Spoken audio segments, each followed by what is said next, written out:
Hello.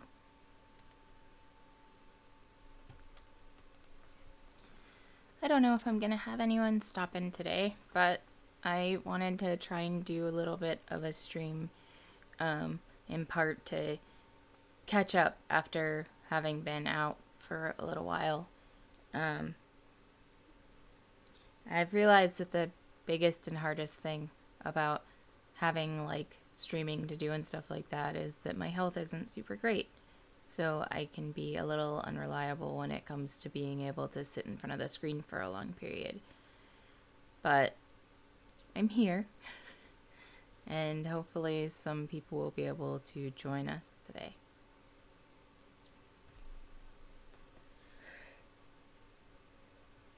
I'm going to give a few minutes for people to pop on and just kind of set some stuff up on screen while I do so.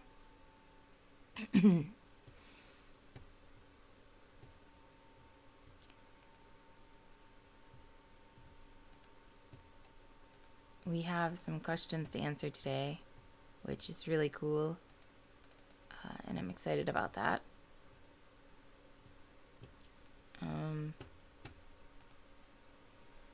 I was going to work on the followership episode, but because of how kind of behind schedule I am, I haven't been able to follow up with Laura Simpson to ask permission to use Companion's Tale and to see about purchasing a copy of it. So I'm working on that.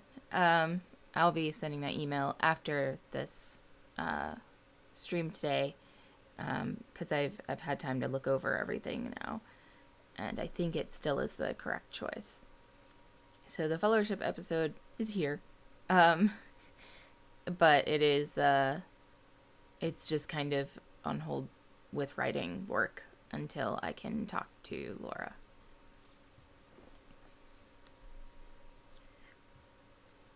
I saw we had somebody come on for a second. Thanks anyway. One of the things that I'm going to be talking about in one of the next episodes is motivational theory.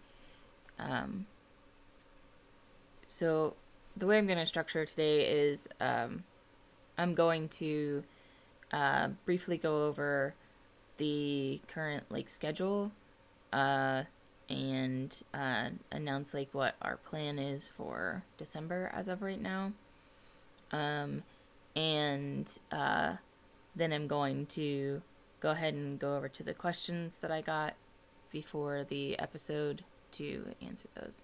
And as always, I will be watching the chat to answer any of your questions that come through there.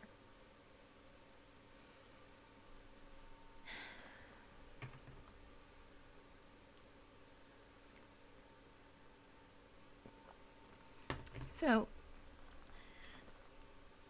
right now we're looking at the plan for December to be John will edit the episode on ethics morality that we just filmed, and then I'm going to try and get at least one more episode written, preferably two if I can, because we're getting down to the end of the season. And when I do that, I'm planning on seeing if we can get in another episode filmed before the middle of December. In the middle of December, I'm going to be taking some leave for health reasons. I am suffering burnout and not recovering from things that I should be recovering from. But I'm looking forward to getting back to kind of full-time work on Leading with Class and my freelance work starting basically the end of December, beginning of January. And this is partially being enforced by my partners as much as it is me choosing to do it. I've been doing physical therapy and everything to continue recovering from my my brain injury that I had last year, and still not having enough progress. So the last episodes we have to finish are the followership episode, after we do the ethics and morality episode that we've already filmed. The motivation and empowerment, rewards and recognition, and mission and vision. And some of this we already have stuff written for, some of it we don't, and some of it we just have to expand upon. And some of it's finding the exact right games that we can actually get access to focus on. So that's the basic plan right now, is to get as much done as I can before I take my brief break. After which, hopefully, between that and the fact that I've been doing physical therapy, I will be in a little bit better shape to keep working at the beginning of the year. If all goes well, I will be finishing up the remaining episodes, and then starting work on the episodes for season 2 that I wanted to work on, and a series of videos called Table Topics, which are basically concepts that are important in leadership, and they're going to be much shorter episodes, hopefully, but also I'm hoping to get John to do a bit more graphics work for them so that they'll be a little bit more visually stimulating, and try and focus on just making sure that those kind of concepts are clearly understood. So that'll be it. That's what's planned for next year, is season 2 and Table Topics and the final episodes of season 1. And I'm hoping that we will be able to get more on schedule. It's just been very hard with John's work and my health. I had a migraine for like 8 days, and it threw me off quite a bit, but I'm here now. We also are working on building a website for Leading with Class. And this basically is going to include the episodes, seasons, information on the workshops, and everything, but that's almost a stretch goal financially for us, because like we do have, the Patreon at patreon.com/leadingwithclass, which is fantastic and is extremely helpful. But it still is only a small amount, and as of right now is not enough to cover like maintenance costs that we need to do for equipment, as well as time and money for a website, because John would be building the website and it would take a lot of additional time and effort.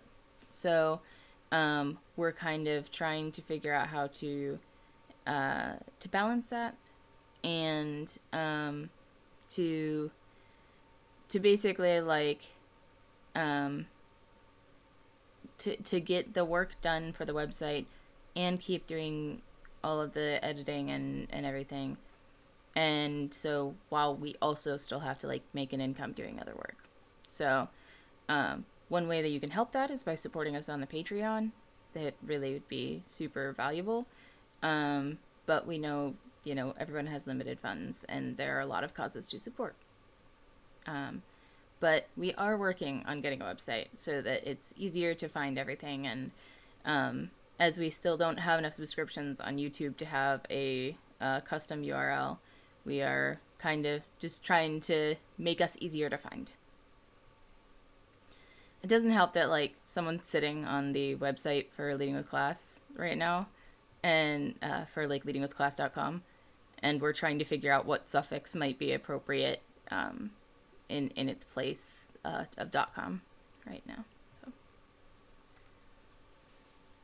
So before I go into answering these other questions, I'm just going to do a quick boost on social media to try and see if I can draw some people in.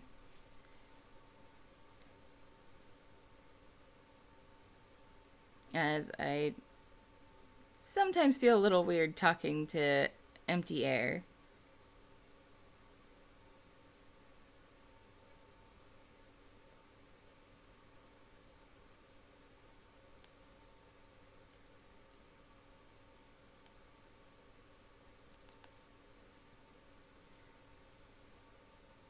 I think it is like super hard to actually um, fill space, like get people on to watch the show whenever it's an episode, to get people on to watch it when it's streaming.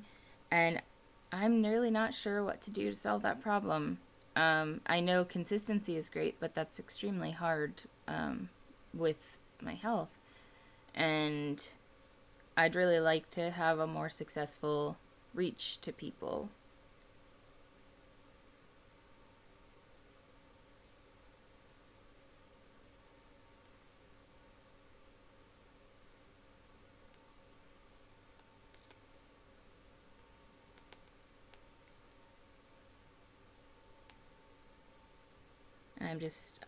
I'm actually going to tag Alex McConnaughey and Arlene Medder, who gave us questions this week.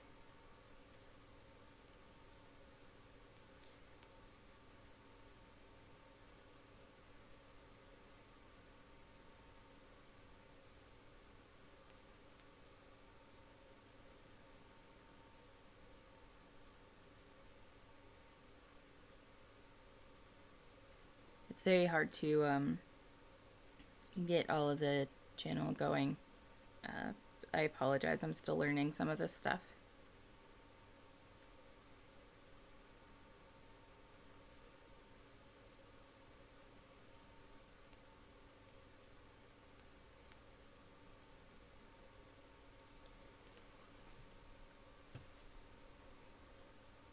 So, I solicit questions every week that I do a stream, typically like a day or two ahead of time.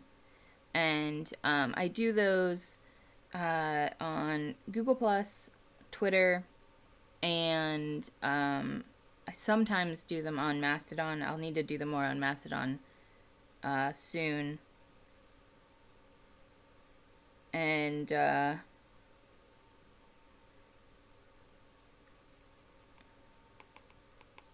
I'd like to get more engagement with that, obviously.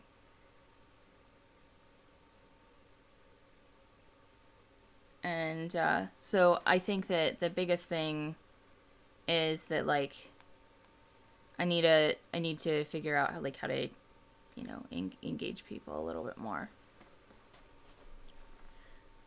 Just because I know a lot about leadership doesn't mean I know a lot about marketing.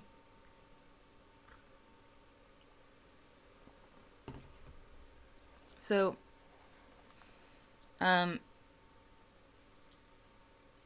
the first question here is from Alex McConnaughey, who asked, who says, not entirely sure how to phrase this, or if you've already covered it, sorry, but I frequently struggle with leading groups that have wildly differing amounts of experience. Presently, I'm running a game for people who have years more experience with the system than I do, and someone who has never played an RPG before. And this is a really challenging experience. It's something you experience in business, it's something you experience in games. It's a kind of key, management and leadership experience for pretty much any kind of environment. And I talked to John last night about it, in part because John has more experience leading tabletop groups than I do as a game master. And I've led teams and I've run games, but just not as much as him, or with the kind of broad application as he has. And he said setting expectations and boundaries is key. And basically what that means is that you need to find out what the other people in the situation are looking for, so your players or your followers in a group, and explain to them also what your expectations are for behavior and engagement. And then also set boundaries to address imbalance in knowledge and experience. So that would be acknowledge, yes, you may know more about the system than me. And that's okay. But you can only correct me in certain contexts and on certain subjects. If it's going to damage the experience in game, then yes, you can absolutely bring up, hey, this is a rule mistake that could, cause a problem for the whole session. But don't be afraid to say, bring those kinds of issues up at the end of the session when we do a debrief, like a wrap meeting using script change, or maybe, address them by like raising your hand rather than speaking out directly and making a correction and stuff like that. And, make sure this covers both mechanics and setting if you're doing a game with a setting, because otherwise people might expect that they can correct you on like some things and that's okay, even if you said, don't correct me on mechanics this way. And it's also important to encourage people who are experienced to like have a new experience under your guidance. Like, this is your opportunity to tell the story, and you want them to basically give you the chance to maybe house rule if you want to, or tell the story in a slightly different way because of whatever reasons you happen to have. And they need to buy into that and like accept you as the leader in the situation, telling those stories in the way you do. And I think one of the biggest things is also like making sure that experienced players don't try to control the experience of new players. Emphasizing a welcoming environment where you can accept ignorance is really important. I talked about accepting ignorance a long time ago online. But to me, one of the best things that we can do as people who, are experienced and know things is to accept that we may be ignorant about some things. It's always good to be like, no, maybe I just don't know how that exactly is going to go. And I don't know every possible situation. And that's okay.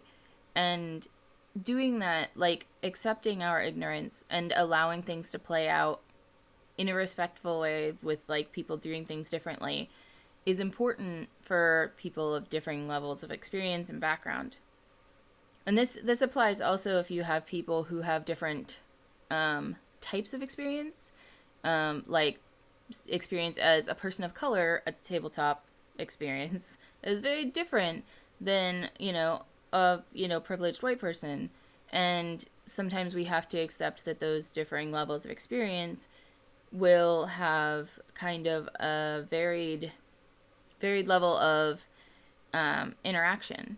And you need to make sure that the people who have, the greater experience in regards to privilege, so maybe people who have not encountered trouble in games before, who haven't had to deal with identity issues or respect issues and stuff like that, who've never been prejudiced against at the game table, like, make sure that they're willing to let the experiences of the people of color flourish. Or maybe the gender diverse people, like non-conforming people who might have had to deal with, conflict and stuff too. It's kind of complicated, I think.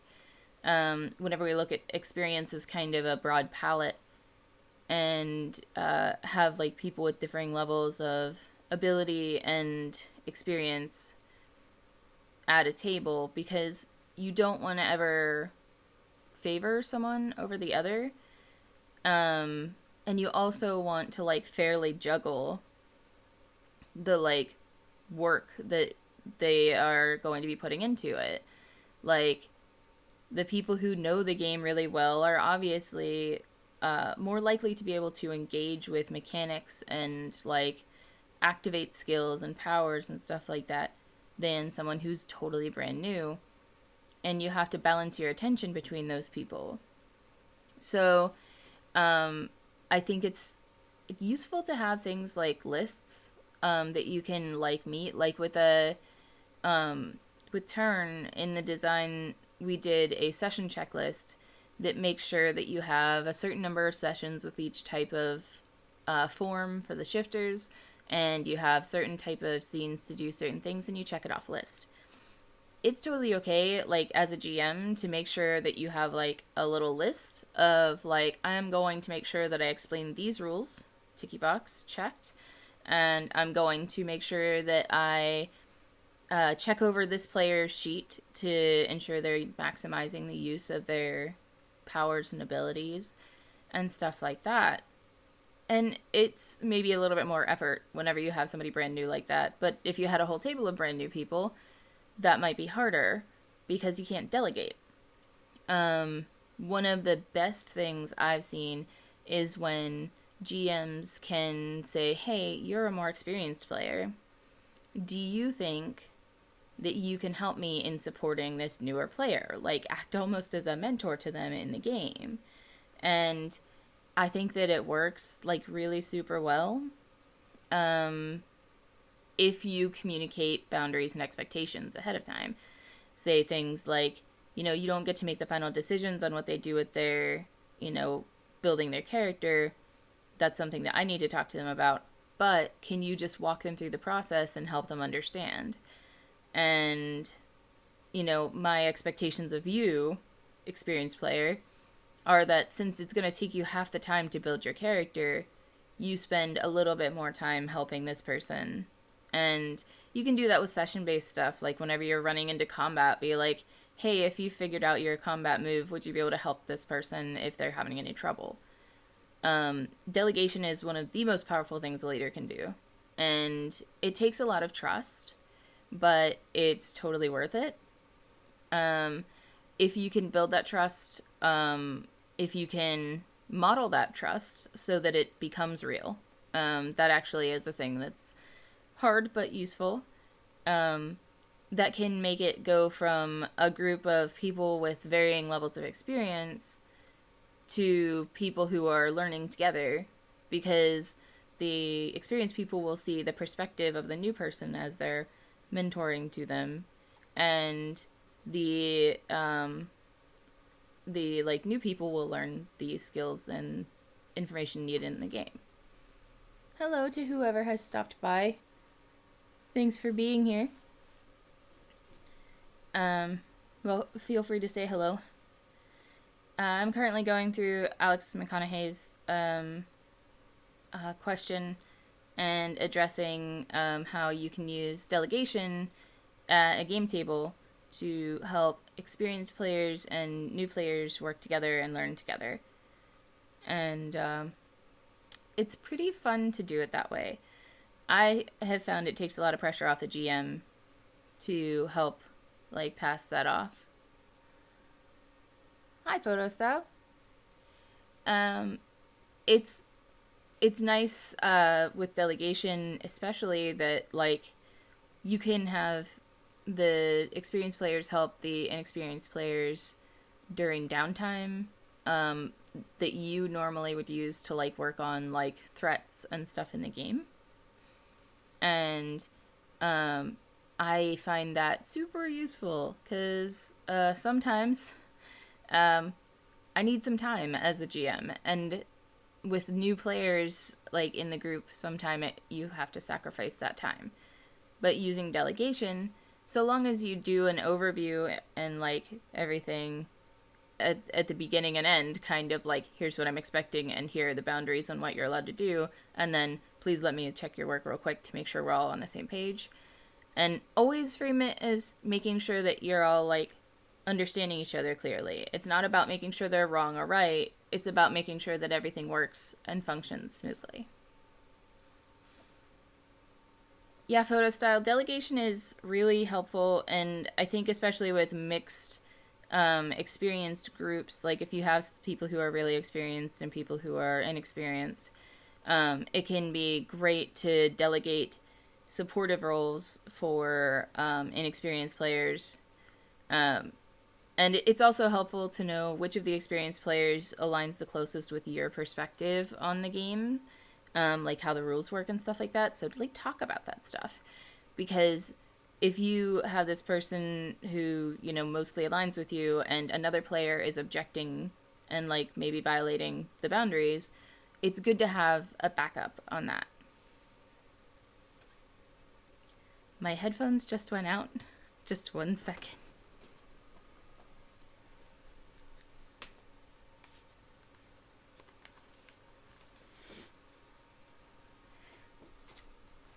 I'm just going to have to work without those until the end because I have no idea where any batteries are.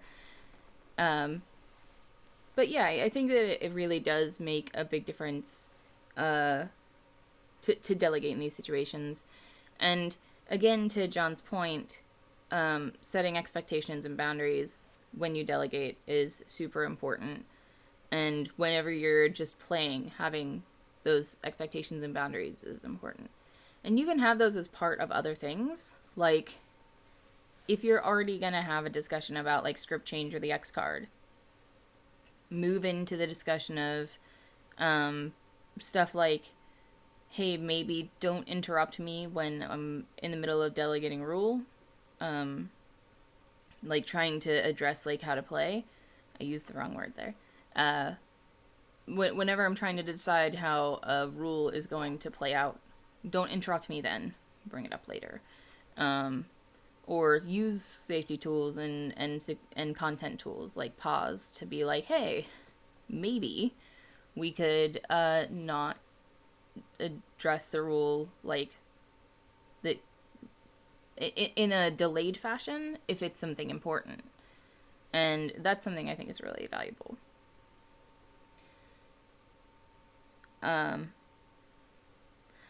I know that you came in midway photo style, but if you ever have any questions, feel free to just put them in the chat. I do monitor it while I'm going through these questions. We only have one more question that was sent in advance, and that's from Arlene Medder. So I'm going to go ahead and talk to that a little bit, because it's something I care about a very lot.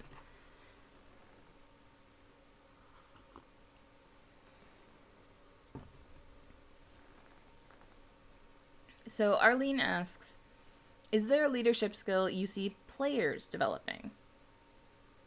And this is a great question to ask.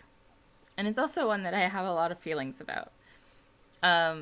So one of the things that I focused on in school was leading in place, which is leading from a non-leadership role. And that includes self-leadership and leadership of others through influence and stuff like that.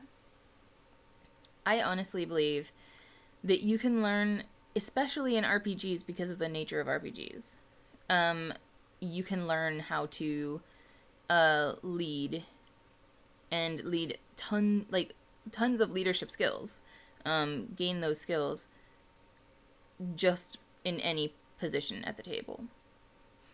And part of this is because, you learn leadership skills while playing in the first place. You learn things like social skills, like persuasion and negotiation, and things like active listening and emotional intelligence. Those are all things that we just learn if we play the games, actively and engage in them, and if we play with the right mindset. You don't always learn when you play these games, but you can always learn. There's something to be said for toxic environments and how they can prevent learning. And that's a large part of the reason why I encourage use of safety tools and consent tools and stuff like that. So debriefing and then things like the X card and script change, all very vital to a healthy learning environment. But depending on what types of characters you're playing, you can learn things like team management, where you're the leader of the group in the campaign itself, and like making leadership decisions in character does teach you about making leadership decisions in real life. That's just something that translates through. And you also learn like sense making, which is like sense making is kind of the way you kind of logic your world a little bit. We use it whenever we're getting into new environments to like find our place in the world and stuff like that. And sense making is something you always have the chance to learn in games. It's underrated, and someday I'll talk about it in a little bit more detail. You always learn decision making, including like rapid fire decision making on the fly kind of stuff, where you have to kind of take the opportunity to make choices and decisions when you have it. And that's something everyone has the chance to learn about and gain the skill of in an RPG environment. And I also think, obviously, resource management can be really important. You don't do it in every game, especially many indie games don't model it as much. But resource management is still a factor of decision making and play for most traditional games and some indie games, as well as OSR and DIY type games in the kind of alt D&D scene. And that's really useful. Like, resource management is a leadership skill because we're constantly, like, dealing with piles of stuff to take care of and be responsible for. And, like, I personally, like, struggle to manage, like, complex resources in, like, stressful situations. So it's something that I'm constantly learning. And that's part of the reason why I like to play traditional games every so often, is because it does take me back into that mindset a lot more than, say, you don't really have a lot of resources in, like, Apocalypse World or Fate. But there are sometimes resource management that isn't a material good. There's things like, how many consequences can I have left to take in Fate? Like, what sort of damage can I afford to take in a given game? And things like that. Those are aspects of resource management as well that we learn in these game environments. And one thing that I wanted to especially mention is team building. Team building is a really important skill as a leader, and not all leaders have it. Some leaders, especially because they are strictly in leadership roles, will not engage with team building. They will not engage with having to basically help people become closer to each other. And this is like camaraderie and a social skill kind of thing. But it can also be relatively strategic, like knowing who will work best together to work on a project and stuff like that. That's part of team building. And, like, I think that it's really essential for leaders to learn this skill. And as a player, you have way more opportunities because you are the one who is constantly interacting with the others. And you can learn how you can change your behavior and ask others to behave differently to meet the needs of the group as a whole. So that's one of the, like, that's like a couple of the major leadership skills I could think of just, like, off the top of my head, that I took notes on. And, yeah, Photostyle just mentioned that they have a tip to throw in, so feel free to share. I'm happy to bring in other ideas because this is a pretty complex topic.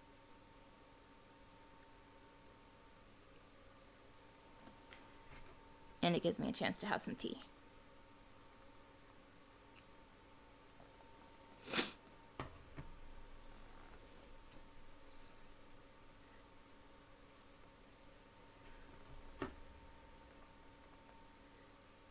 I think there's a lot of benefit in being a player in regards to learning how to be a leader, just like it's beneficial to be a follower to learn how to be a leader. And that's something I want to talk about in the fellowship episode, hopefully.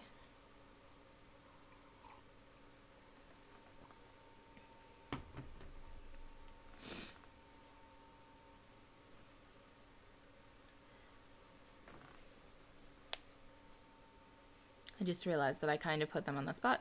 I'm sorry about that. Take your time to type in your response.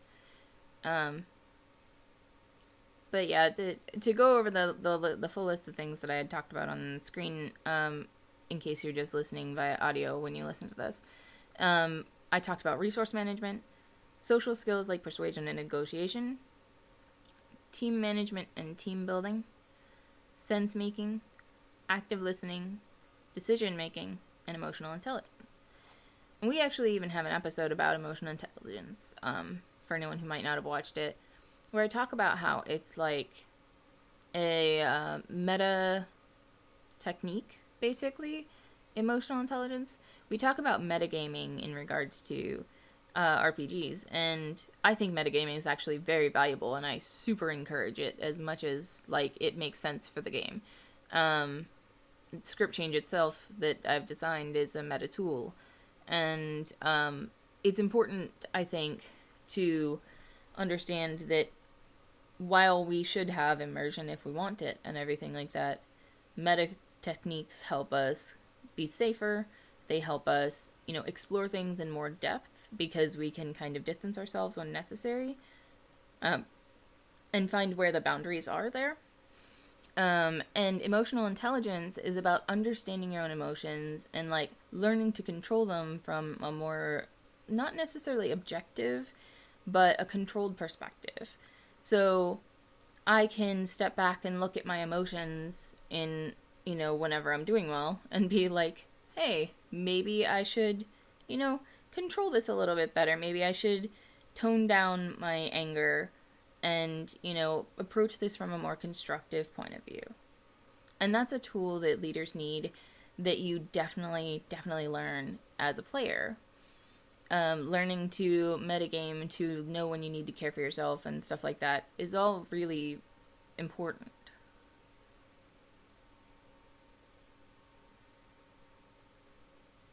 So, Photostyle has said something that often comes from a leadership role, but also can apply to peer interaction, is public praise, private criticism. That is a good point. I don't know if you want to elaborate on it, but I do agree that, like, learning to,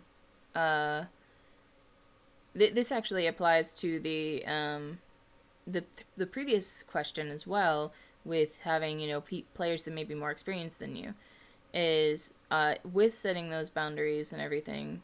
One of the things that you can ask is for people to, give feedback in a way that is, publicly positive and privately constructive. And that's something that you can learn as a player, as a leadership skill, is how to do that on a regular basis. And there is place for public criticism at times, absolutely. But typically trying the private route first is a good call, and can kind of encourage people to behave positively with the public, praise and everything that you give them.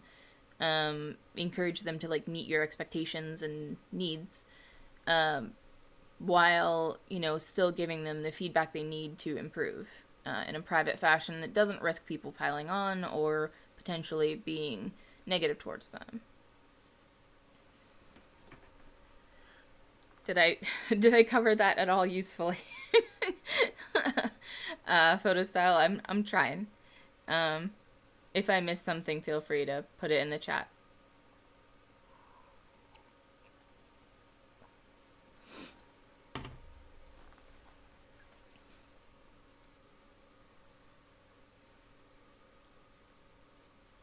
I personally, great, nailed it. Thank you.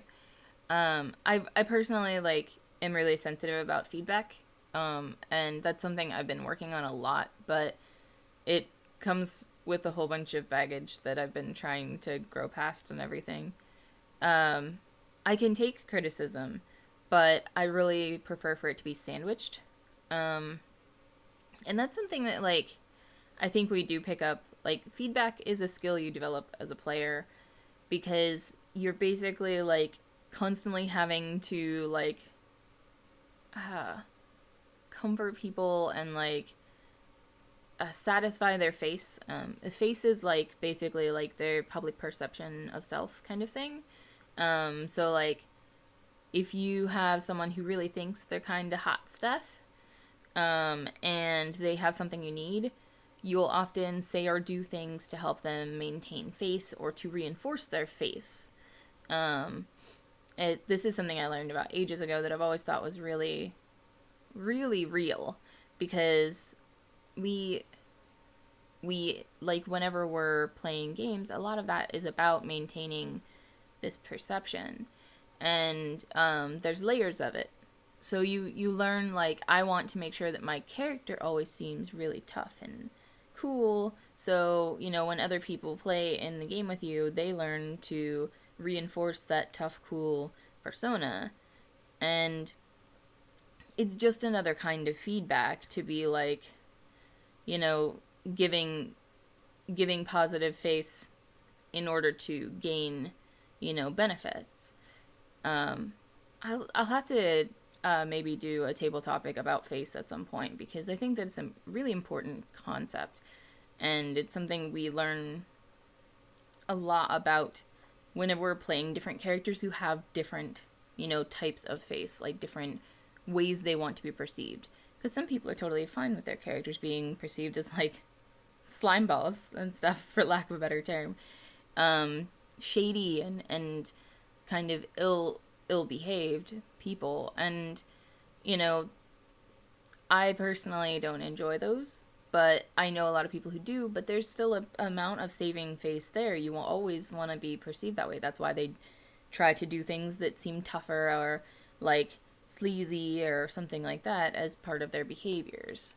So we learn a lot as players about leadership and as, like, really direct leadership skills, but we don't always know how to execute them, which is part of what leading with class is about. Like, I want to help people learn how to, use the skills that they learn in game, help them recognize that they're learning the skills, because sometimes you learn a thing but you don't know that you did. And so it's easier whenever you know how to manipulate it and to exercise it.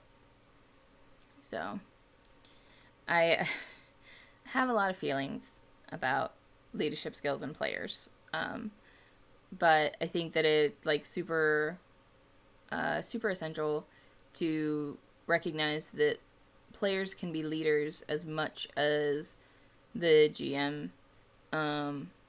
And most of the time, whenever I'm talking in game, I'm talking about players, because I am primarily a player. I basically like play as little as a GM as possible. Like, I'm supposed to GM tonight, and it is like one of the hardest things for me. It's a lot of work. I much prefer being a player, but that relies on other people, taking the initiative to start the game too. And so I think that it is easier at times to take on things and everything from a game master GM perspective. But that leaders are players and players are leaders. Pretty much across the board, we have those skills. And whenever I talk in leading with class, most of the time I'm trying to talk about things that you can learn from all directions. And that includes players and GMs. I hope that was a useful breakdown of that. And I think, did you happen to have any questions? Anyone in the chat? Now that I've finished up responding to these.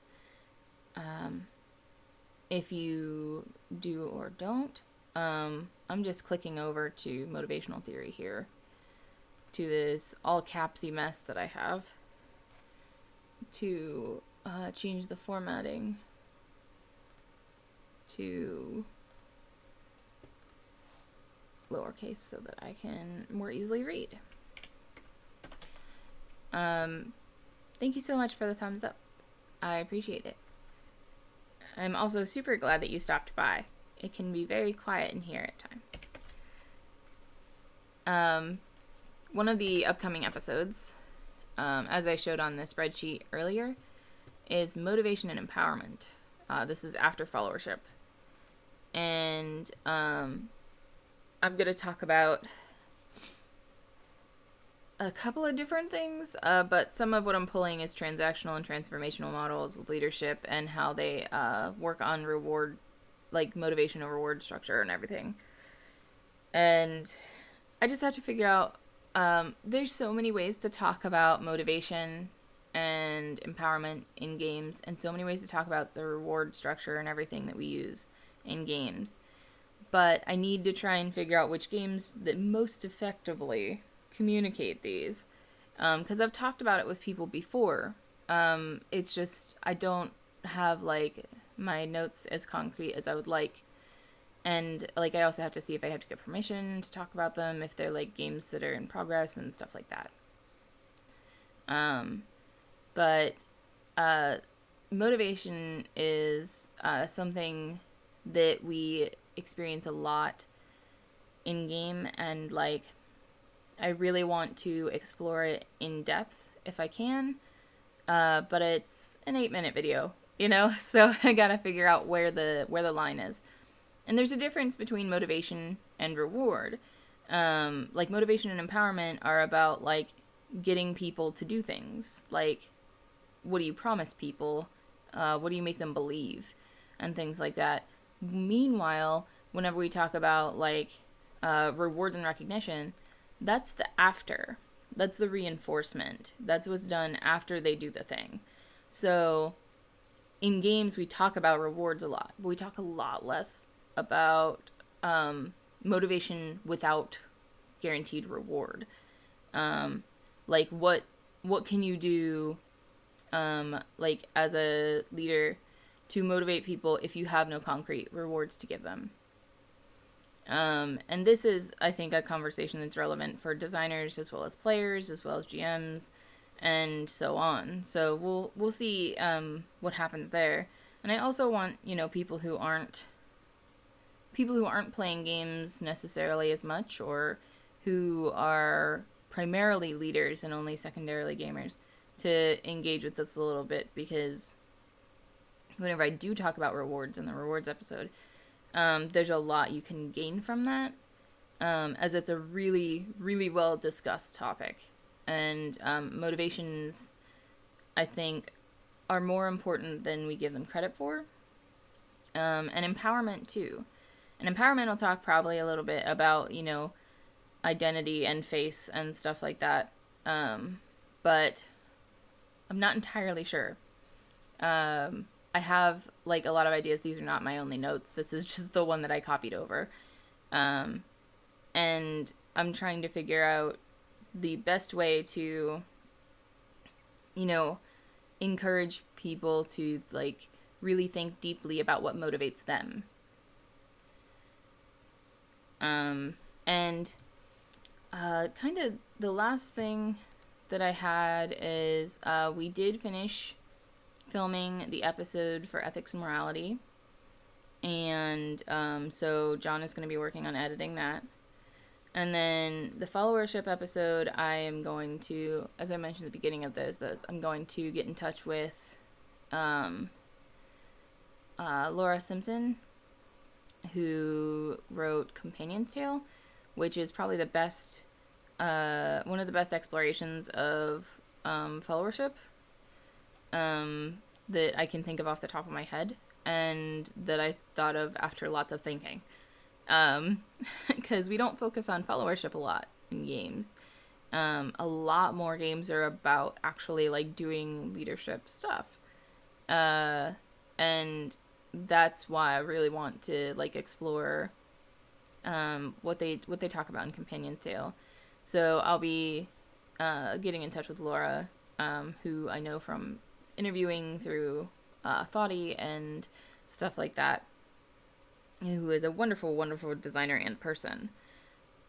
But a lot of what we'll be talking about are, like, what is, like, managing up as a concept, and how that includes stuff like using safety and consent tools, and then the styles of followership, which I'll try and maybe translate into different aspects of a game, probably Companion's Tale if I can.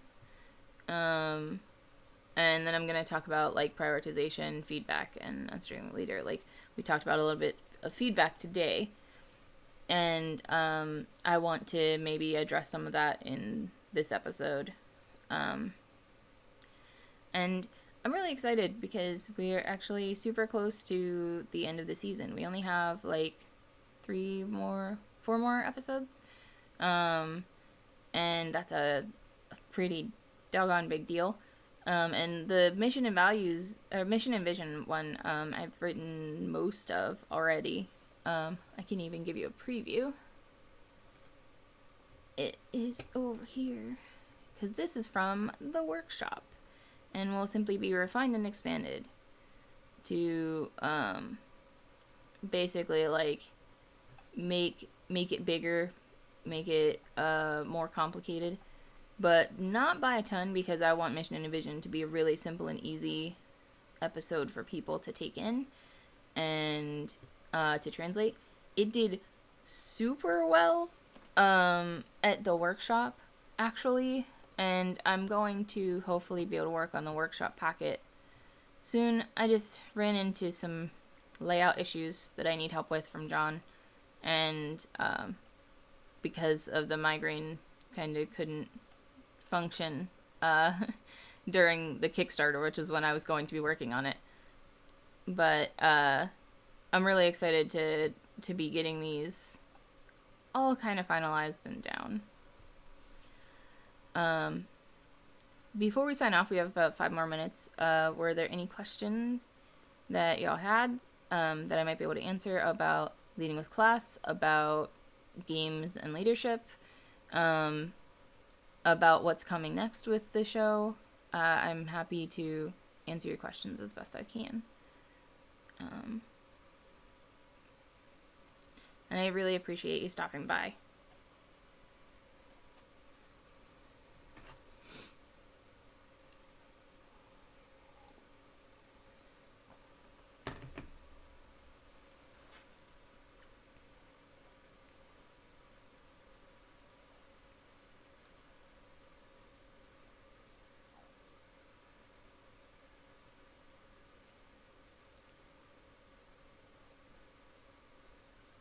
I'm always trying to accommodate for the lag, kind of like the delay on this, but I don't know exactly how long it is, so I don't know how long is too long.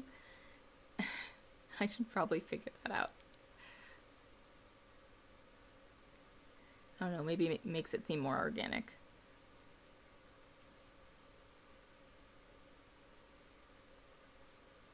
Thank you so much for the congratulations on the Kickstarter, and for the positivity about the migraine passing.